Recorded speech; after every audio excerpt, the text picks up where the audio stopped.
Welcome back to Career Tea, where we spill the tea on real stories behind careers you don't hear enough about.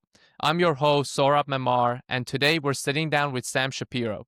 Sam is a senior manager of product management at Vimeo, but his path to leadership was anything but a straight line. From the halls of Michigan Ross and starting at a big four like PwC to a year-long sabbatical backpacking around the world, and now building Dog Yenta on the side. Sam has a unique perspective on building a career with intention. So let's dive right in. Sam, welcome to Career Tea. Glad to be here. Yeah, I'm excited to have you here today. You've experienced so many different things along your journey within your career path, but also personal life. So before we get into, all the details of your career, I want to kind of start from the very beginning. You went to University of Michigan for the Ross BBA program, and I wanted to hear a little bit about your experience there, but now that you've gone through it and seen the professional world, for almost a decade now, do you think you like the choice that you made with your university, and how so? I think so. I mean, for me, it was really a no-brainer. I am from Michigan originally. The University of Michigan had been a dream school for me since I was a little kid going to the football games with my grandfather and my dad. So it was really the only school for me, and I'm really glad that I got in. I don't regret it at all. As far as picking a career path or a major path while I was there, I think it was a really difficult choice. I was interested in film. I had a bit of a background in that from high school and broadcasting. I was interested in like tech to a degree, which we can talk about, and business.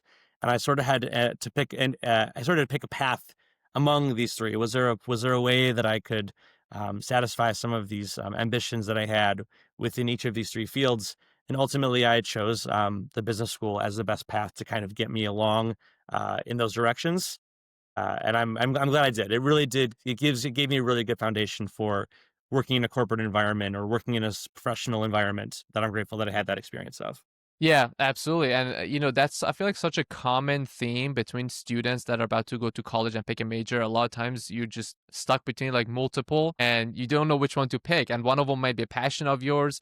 Another one might be, oh, this is better for job opportunities in the future. Now that you went the business route at the time, were you kind of still second guessing that, the film route that you enjoyed? And you're happy with your kind of path now, but looking back, do you think you could have made it work kind of going the film route? Yeah, that's a good question. Sometimes you do these icebreakers like at work, you're meeting new people, and one of the questions that comes up is like, well, what would you be doing if you weren't doing this? And I think my answer is still like a producer of film content if I could. It just seemed like a really uncertain path at the time. I felt like I had to move to Los Angeles, and wasn't really interested in that to pursue it. Uh, and it seemed a lot more uncertain. And little did I know just how uncertain even the more traditional path, like going into business, would be. It's not as linear as I thought it would be. So, do I regret it? No, but it's definitely a path that I still think about from time to time. Yeah, you didn't want to go to Hollywood right away at that No. time. And I feel like the film industry has just developed and changed so much in the past, even 5 years, especially with all the AI technology, how they're using everything. But last question regarding your BBA program, what would you say if a student is listening and they're kind of considering going to that school, to that program, what would you say were some of the pros and cons? And maybe there is no cons, but if they're, thinking back at it, what they could have done better. Pros and cons of choosing like a BBA program.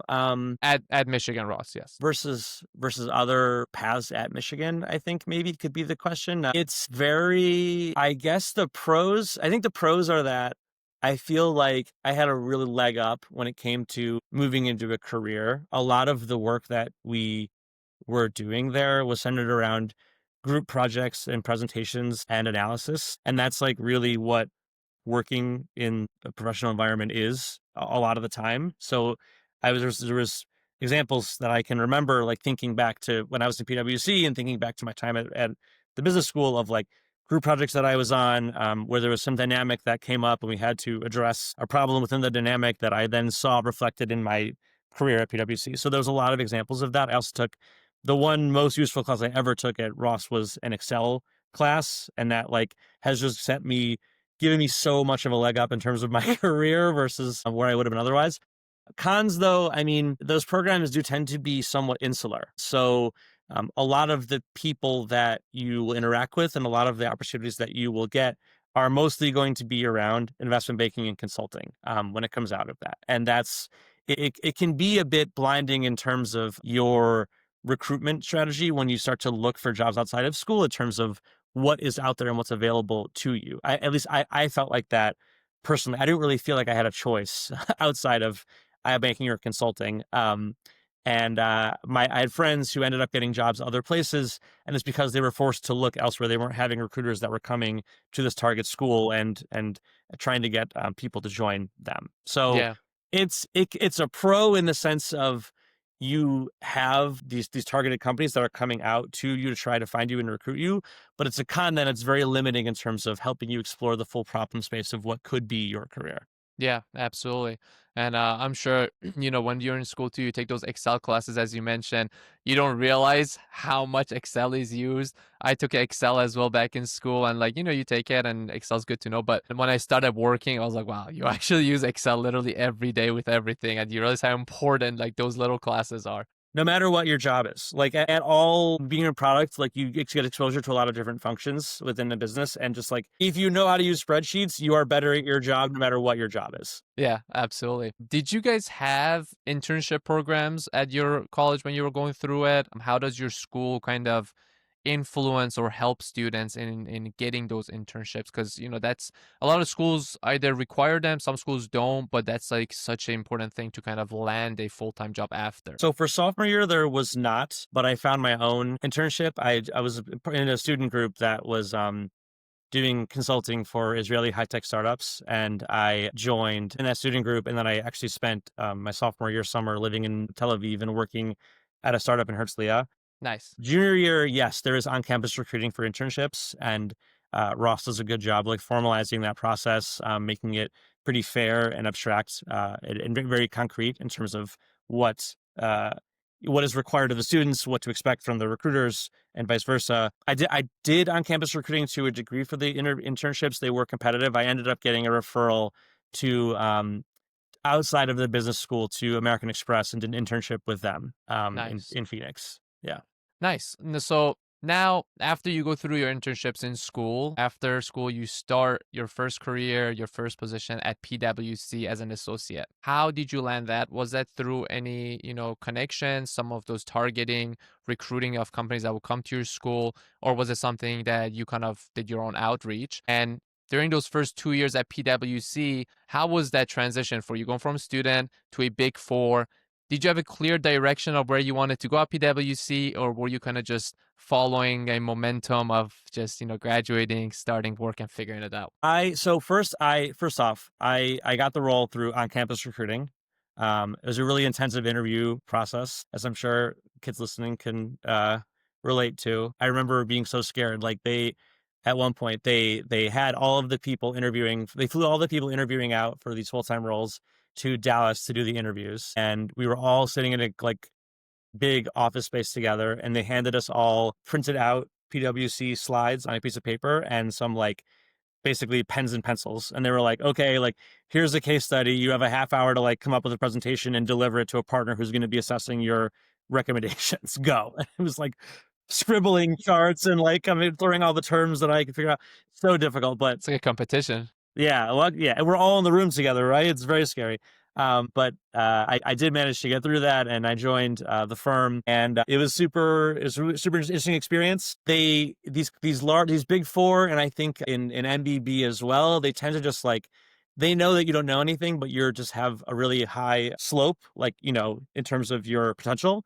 So they throw you into whatever they have a need, and it's just pretty random. I mean, they ask you a little bit about your preferences, but you kind of just get tossed wherever. I was staffed to specifically the information strategy and governance practice within PwC. So what that means is essentially where there are teams and systems at large corporations that are speaking different languages, we help those organizations to align on definitions, to align on how they make decisions, and on how they execute together as like data organizations. So that was what I ended up doing. I had no idea what I was doing. It was a lot of just helping the firm and helping our domain experts that I worked with to present the best forward and help our clients as best they could. Yeah. How long were you at PwC for? I was there for 2 years. 2 years. And then during those 2 years, if a student's right now kind of considering, let's say, PwC versus another, company, whether it's a bank, different field, what type of support did you have during those 2 years? I guess in the beginning, in the first year, I have some experience at another big four. First year, you're kind of just like you said, you're thrown into a field, you help out with projects, and you're just kind of figuring out your preferences. But let's say going into your second year, is it more structured? Do they have a type of support where, kind of guide you into realizing, a more direct path? Or was the second year still kind of similarly just figuring things out and trying different projects? I think that in consulting, they realize that their their products or their assets are their people. So they spend a lot of time making sure that their people are happy. It's like a really big focus for the company, making sure that employees feel well supported, that they feel trained. And I did feel like I had that support in terms of leveling up my soft skills. But at the same time, at the end of the day, like it is a firm that has people that have specific targets and goals they have to hit when it comes to delivering on things. So I did feel like I was able to navigate the firm with like a lot of networking internally to find projects that were interesting and proving value to continue getting myself onto those projects was helpful. But it did that component of it, like the career path internally, took a lot of self-management. I think there is room at these kinds of firms once you're in them to just kind of coast along and take what projects come up. But if you really want to like manage your own career, someone told me a long time ago, like, if you don't manage your career, someone will manage it for you. And that was like good advice because I spent a lot of time building my network internally to get myself staffed on interesting work. Yeah. No, wow, I really like that saying. If you don't manage your work, someone will manage it for you. Essentially, if you don't do anything, you'll just get what comes to you, and Yeah. then it could just be very random. At what point or at what moment did you realize that, okay, I've had my time at PwC and now I want to pivot away from Big Four and into a startup world at Peak? So I was based in Chicago while I was working at PwC. One of the projects that I was on was remote at the time, as opposed to flying in and out. And I went and visited a friend of mine who lived in San Francisco. Just like I'd never been there. She invited me out to come hang and visit. So I was working remotely and living in this like kind of crazy situation. She lived in a communal house with like 20 other people. And I just like took one of the spare rooms up and was working remotely from there and meeting all these interesting people. And I just sort of had this big jolt that all the people that I was hanging out with and spending time with in San Francisco were talking about building and talking about delivering impacts like in tech, which is like this field that I loved as a kid and then got really interested in college. It reminded me a lot of what I find interesting about tech in the first place. And it was a passion for me. So I decided I wanted to stop being adjacent to the action, like sort of serving in like an advisory role where you're giving recommendations and then bouncing out to the next project, and rather like grab a piece of the pie, have a seat at the table, be there to execute on the work that we were recommending people to do. So I started looking around for startups to join. And at that point, you find Peak, and as a I startup, yeah, it's interesting. So one of the clients that I had was in travel space. And I started learning a lot more about the industry as I was consulting there. Well, like there's like flights, hotels, ground transport, and tours and activities. Flights and hotels, like digitized. Like you've been able to book them online since the 90s. Ground transport, I think Lyft and Uber have made like big strides in terms of travel in that regard, but there's still like some, one-off companies that are able to operate when you're in destination and somewhere. Tours and activities was still just this crazy Wild West. Like this is stuff like helicopter rides and like hot air balloons and surf lessons, kayak rentals, these kinds of things were all run off pen and paper, like guys with a clipboard, doing these things. And Peak's mission was bringing these very simple software tools to operators so they could run their businesses better and more efficiently. I learned about them. I thought the space was super interesting. I DM'd one of the founders, Rizwana Bashir, on Twitter. Just saw her make a tweet and was like, "Hey, I think I'd be a good fit for this role you have." And that's kicked off the process, and I eventually got the role. did she respond, or you think that's how you kind of like your She application? responded. She was like, "I'll connect you to a recruiter." That's crazy. Yeah. I mean, that just shows how simple sometimes things can be. Like, if people are scared to like send a message on LinkedIn or here or there, and they're like, they'll never respond. You never know. Like, you don't lose anything. Just send a Usually they message. won't, but Right. sometimes they do. And sometimes it changes your career path.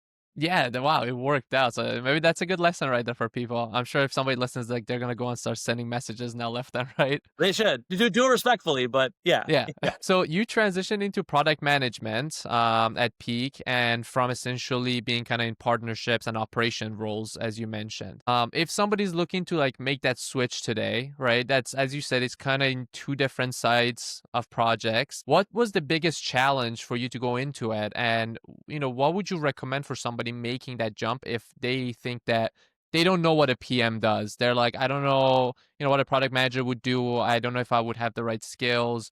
What would be your advice for them making a similar type of jump? I think the first thing I'd suggest is just to really have a sense of what the role is. I think that it can tend to, I think because of the nature of the role, it tends to attract a lot of like publicity and mystique internally. I would really sit down with people who do the job day to day and understand like where it's exciting, where it can be a grind or painful, to really get a sense of what you're getting yourself into before you dive into it and decide you want to do it no matter what. And then it's really frustrating in I'm sure people, it's an experience that I had was there was this catch-22 when it came to product management, which is that nobody will give you a job in product management if you don't already have product management experience. And you're like, well, how I can't get product management experience if you don't give me that. So there's a couple different ways to get around that problem. You can either be a domain expert in a field and then be brought into a product role within that field somewhere else, or you can do an internal transfer. And that was the route that I pursued. I brought it up to my VP of product at the time, Navya Rahani Gupta, who's now the CPO of Talent.com, amazing mentor for me earlier in my product career, and said, I think I want to do this. I have a good sense of all these things. And she told me like, okay, you have to prove yourself. You have to prove that you can identify real customer problems, propose some solutions to them, execute on those solutions and measure outcomes. Like prove that you can do the job before we give you the job. And I'm not going to give you any of my engineering resources to lean on because I need them for product work. So you're going to have low code, no code support, figure it out and deliver some useful things for our customers. So I took on two projects to prove myself. The first TLDR, the first was just like a experiment using Twilio to provide a answering machine service for our tour operators over the phone with an attempt to drive phone volumes down for them and also online bookings up for them because Peak was capturing a percentage of those transactions that were occurring online, but was not for the phone bookings at the time. So that was one project. And the other project that I pursued was launching a partnerships program where customers of our software would get access to discounted rates of other software and services providers and like being able to attribute conversion of customers to use of that program as well. And they were both, I would say, mixed success in varying degrees on the metrics we set out to achieve. And it was a result of those projects being delivered that gave Nabi the confidence to bring me on when an opportunity arose to join the product team at Vimeo or Wow. at Peak. Sorry. Yeah, and at that point too, you taking on these projects with almost zero to no coding help or developer help is before ChatGPT and Gemini and everything too. So I'm Yeah, sure taking a challenge like that on will be a lot easier. You have so much more resources. You can ask, hey, how do I do this? How do I do that? But at the time, you really had to just go in and just figure it out on your own. definitely. I had like an HTML file and an S3 bucket, and I was like, I don't know what either of those terms mean, but I'm going to figure it out like to make this work for Twilio. Yeah. So I think AI will help people immensely when it comes to like grasping these fundamentals and concepts. Absolutely. I think it sounds like, at Peak, you really had good support to begin with, but like you said, like good mentoring too, because kind of putting you through those challenges like that, I'm sure it helps you kind of grow a lot, learn a lot at the same time. Would you say that that's kind of the culture of Peak even today, or would you say that that was kind of a culture of like a startup company where you have to like learn things on your own? It's hard for me to comment on the culture today. I left Peak in 2019, so it's been a while. But I think in part I would just attribute a lot of that support to specifically Navia being willing to take me on and go through the very painful process of like helping someone from nothing become a product manager and learn all of those skills and make all those mistakes. So having just someone like her willing to be that mentor, to play backstop to the mistakes that I was making, to coach me in a direction that was positive, was super helpful. But I do think in general, just to comment on startups, like it's just Startups are always a place where everything is a P0, everything is the highest of priorities possible, and it comes down to your ability to manage your own time in terms of getting things done. So if you see problems that are worth being solved that both help the company but advance your career, and you have the space with your manager to jump on them, then make a case and jump on them, because that is how you make impact at the company but also advance your own career.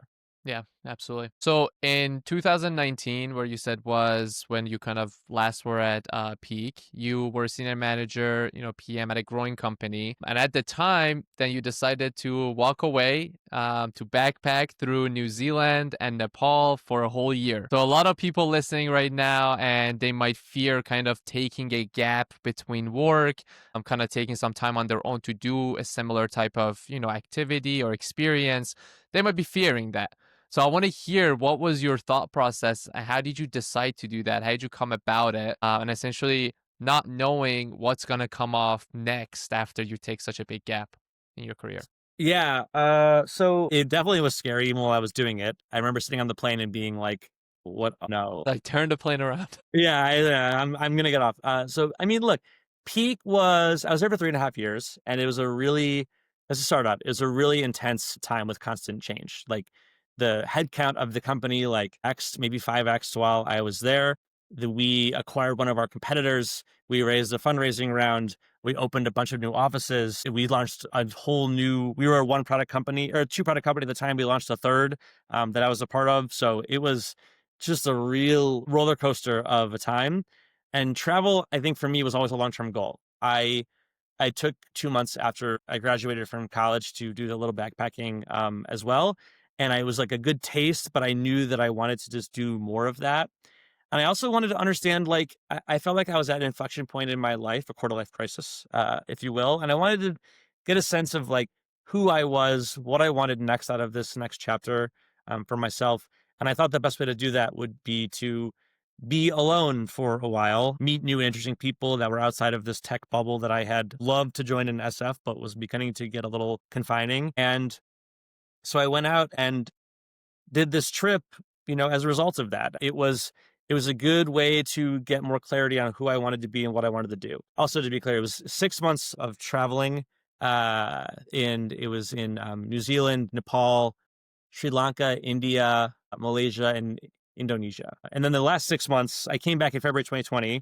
And the last 6 months before I joined Vimeo, where the pandemic was raging, and I spent time working on a book that summarized like the story of my trip. And there's photos, like a photo/photo essay, I guess. Mhm. So I was doing that. I was doing some volunteer work, and that's what I spent my time on before I joined Vimeo. Nice. So a couple questions. One, what was your favorite place out of all those places that you visited? Really loved Nepal. I think it was I had read a lot of books about like the Himalayas and Everest in particular when I was like growing up, and I always had this sort of like crazy, just sort of otherworldly vibe to me when I was reading these books and watching content about it. And just going there, it like met and exceeded all of my wildest expectations, which I already had were really high. So I did a few treks while I was there, like a few multi-week treks. I spent a lot of time in Kathmandu and in Pokhara, and it was just such a beautiful place with super nice people, really good food, and I had an amazing time. Have you ever considered, you mentioned Everest, have you ever considered like climbing Mount Everest? No, No. no, it's not really for me. The treks that I did were enough. Like Yeah. you're going up like really, really high, even on these like treks that they just kind of let anyone get on the trail and start walking. So experiencing like 6,000 ish, 5 to 6,000 ish feet of elevation, or no, whatever, meters of elevation was more than enough. I was like, I'm good. I can't Yeah. breathe. I need to come down. Yeah, I had one of my first few guests on Career T. He climbed Mount Everest, and just Okay, yeah. hearing his stories, I was just like, that's insane about, people having like breathing issues or air oxygen issues up there. And I was like, yeah, like it sounds cool, but not something that I would ever want to do. No, I climbed some other like small thing in Malaysia, and that was enough for me. I was like, okay, mountain climbing, did it. Okay, Yeah, cool. you Yeah, get a little sneak peek. yeah, exactly. So you came back from your travels, you say it was 6 months. I thought it was a year, but your gap was a year and your travels Yes. was 6 months. You literally got back right before, as you said, the pandemic, right before everything shut down.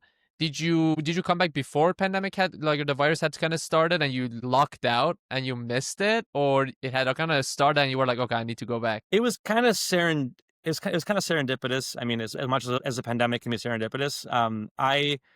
I was in India for like parts of December and January, and I was starting to get a little burned out and tired of just the constant grind. Because it's not all just like high highs while you're on this trip. Like you still experience like the normal roller coaster of emotions and frustrations. Like there are dark downsides to being this sort of like nomadic person. So I was kind of hitting a low after like 6 months. I thought I would come home for a few weeks and recharge and then regroup and decide if I wanted to continue on to South America, which had been a goal of mine, or to start looking for work. And then 3 weeks later, the pandemic decided for me, or 2 weeks later, the pandemic decided for me that I was going nowhere. And next job was what I needed to go out and do. So I did take a few months just to get myself back together. And that was where I spent the time working on the coffee table book. I've helped out at a nonprofit getting like PPE to underserved populations. And I was doing some job interview prep and stuff like that.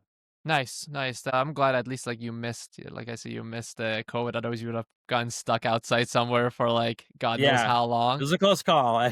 Definitely a close call. But safe to say that you don't regret taking that 6 month break and traveling. You obviously took a lot of good things from it. If somebody's kind of in the middle of their career, a few years in, and they're maybe getting burnt out and they want to like, take a break. Obviously, you did this kind of before pandemic. A lot of people would argue that the career company corporate cultures kind of have changed after pandemic, especially with all the layoffs happening. People might be more scared to kind of take a jump.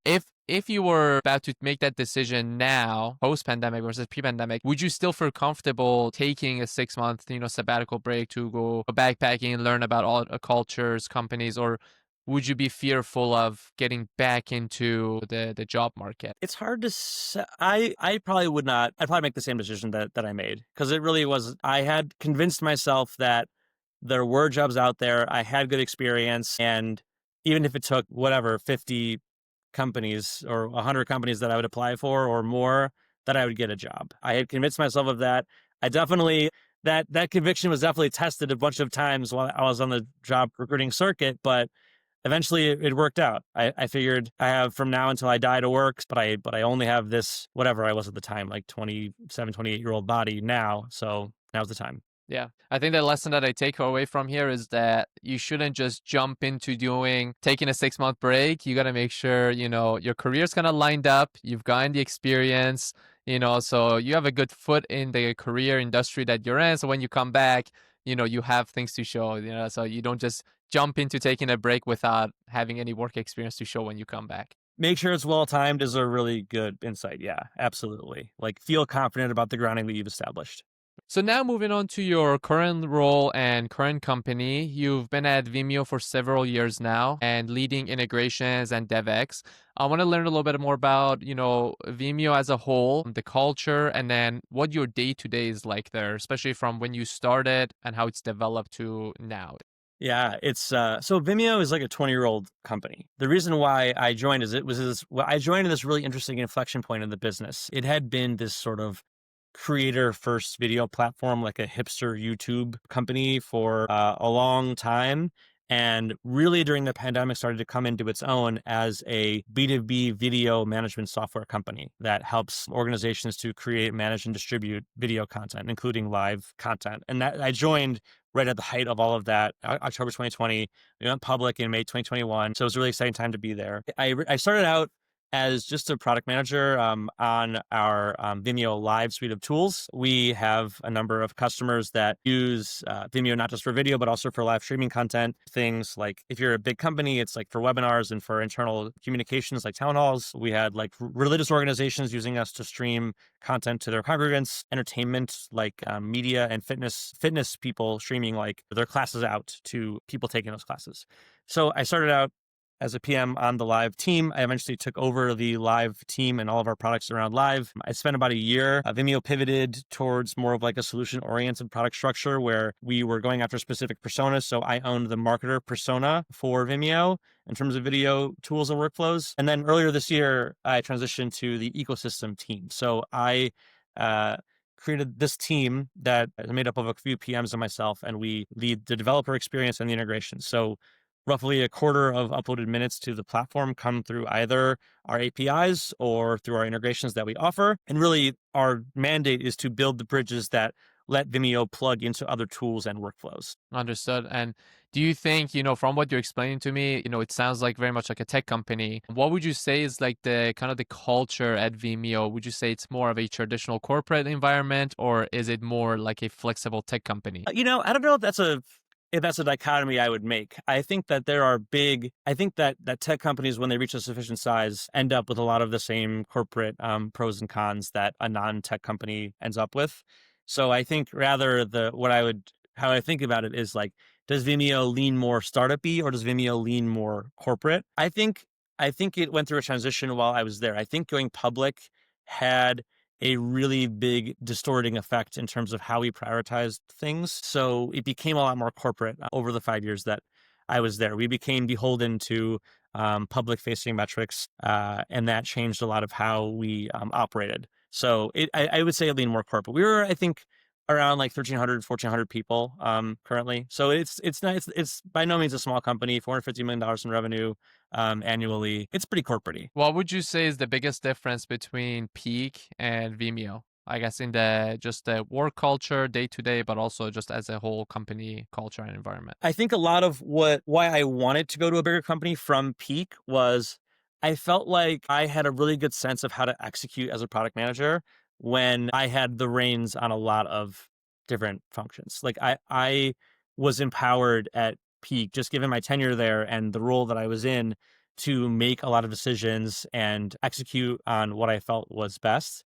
I did not have to spend a lot of time with other deep experts in other functions and convince them of the direction that we were going in and keep them on the same team as me and my team as we're going on and building things. And that was a skill that I really wanted to develop. And so that at Vimeo, I found and I've gotten to work on a good amount. So stakeholder management, really learning how to lean into influencing without authority, is something that I got out of this bigger company as opposed to Peak, where I was doing a lot more execution. Nice. And, before I kind of move on from here, where do you see kind of, if somebody joins Vimeo or maybe yourself in your shoe, right? How does career progression look there? How does career support look, kind of just growing with the company? I know that you said when you joined it back in 2021, you said they went public, Mm-hmm. correct? So you kind of been through a big part of growth of the company already. But where do you see yourself growing within the company, within this field, as well as if somebody joins today? Well, it's an interesting time to join because we went public in May 2021 and we got taken private in November, basically this month, by this company called Bending Spoons based out of Italy. So leading up to now, Vimeo has been, the reason I've been there for 5 years is that every year my job has changed in some way, or I've been able to learn a new skill set in terms of like people management or owning a bigger portfolio of products as opposed to just like one little product. And that's why I've stayed, because that challenge has evolved. We'll see now what happens with this new company coming in and taking over our assets and figuring out what they want Vimeo to be. We'll see. So I think if anybody's into like a fast-paced environment, also their job kind of changing year to year, experiencing new things, Vimeo is, the exact place to go to continue growing and developing. Now, moving on to another, maybe the most important topic here, one of your projects that you've been working on that I want to learn more about, Dog Yenta. So I want you to tell me a little bit of this, side project that you've worked on. Dog Yenta, what is it? What's the mission? And I want to hear the story behind the name as well. Okay, so my wife and I were interested in adopting a rescue dog. I tried using the traditional paths to find one, but there were a few struggles that I had with those paths, like things like Pet Finder or like Adopt a Pet, these kinds of sites. The first is that the rescue dog market tends to move very fast. So like rescue dogs get posted, and if you have a particular interest in one, you have to fill out an application right away. And especially maybe just in the New York market, this is a problem, but fill out an application right away. And it's likely that the dog will get taken is the first issue. The second issue is that, a dog has unique characteristics to it, no matter, even if it's like a specific breed or a mix of breeds, that dog in some way is a unique individual. And you don't always know it's going to be a good fit, if that dog's going to be a good fit for your particular lifestyle or not. And so that was also a challenge, was reading through the descriptions posted by these shelters and understanding, like, is this dog aligned with the kind of lifestyle that my wife and I lead, living in Brooklyn and New York. So I felt like, rather than, there had to be a better solution, as opposed to me just staring endlessly for hours at these sites and trying to find the right fit for our family. We wanted to grow. And that's where I got this idea to start plugging in AI into this whole experience. So DogYenta is a service that basically we collect information about your lifestyle and your interests in terms of what you're looking for to get out of a relationship with a dog. And then we use that to build a profile of you and identify, based on the dogs available in the rescue market today, which of the available dogs are the best fit for you. We then we rank them, we retrieve the dogs and give you a top 3 best match. Explain to you, with AI generated content, explains to you why that dog is a fit. All of that is available for free. For people who really want to be on top of the search, we also offer an email alert service for $10 a month, where we maintain your profile and we will keep scanning the market as new dogs get posted. And we will send you an email alert whenever a dog that meets your needs is posted, and you can go out and apply right away. Wow, this is it's an amazing service. I agree. When you look at, rescue dog websites, you're right. You don't know if it's going to be good with your living situation. And I'm sure there's a lot of people that do rescue a dog, and then they'll find out within the first 2 months, 3 months, that they're like, okay, this is not going to work Wasn't a out. And fit. right. And they could have saved that whole time, for the dog, for themselves, if they kind of knew beforehand. So we take into account the breeds, if they're listed, as well as the description written by the adoption agency if one's been posted, and use that to build a profile of that dog, and then compare that to your needs. What is the story behind the name Dog Yenta? Okay. Where is that from? Yes, there is a musical called Fiddler on the Roof, and in the musical there is a character named Yenta, she is the village matchmaker, and so the vision was we will be the matchmaker that helps match you with your perfect dog. So that's Dog Yenta. So to wrap up here, Sam, looking at your journey here, you've shown that you can be a Ross BBA graduate, you can start at a Big Four, like PwC. And at the same time, you can also be a backpacker and go travel the world 6 months, volunteer after that, and then be a tech leader following that, building the current tech world. You've kind of been going through multiple different branches, different stages in life. So for anybody, any student out there listening right now, and whether they're about to go to college or they're in college, or even an early professional, and they might feel like they're kind of boxed in, or the career that they've picked is in one box and they want to kind of branch out, right? Or try new experiences. What is one lesson that you would give them, right? Just one lesson, one advice overall, navigating their schooling, their career, and their life moving forward. My advice would be to cultivate a genuine curiosity in others. I think that I am genuinely consider myself to be a lifelong learner, always interested in learning more about other people's perspectives and cultures and what's going on in their lives. And I think if you can demonstrate a genuine curiosity to other people, they pick up on that when it's genuine versus artificial. And getting to know other people is the best way to learn what else is out there, because it's just everything that exists outside your own head. So really make that a daily practice for yourself. And you will find that opportunities tend to emerge when you have that mindset. Yeah, continue learning. That's a great perspective to end on, Sam. Thank you so much for sharing your journey, all the stories and the advice, as well as sharing Dog Yenta with us on the Career T community. It's been a pleasure having you on Career T. Thank you.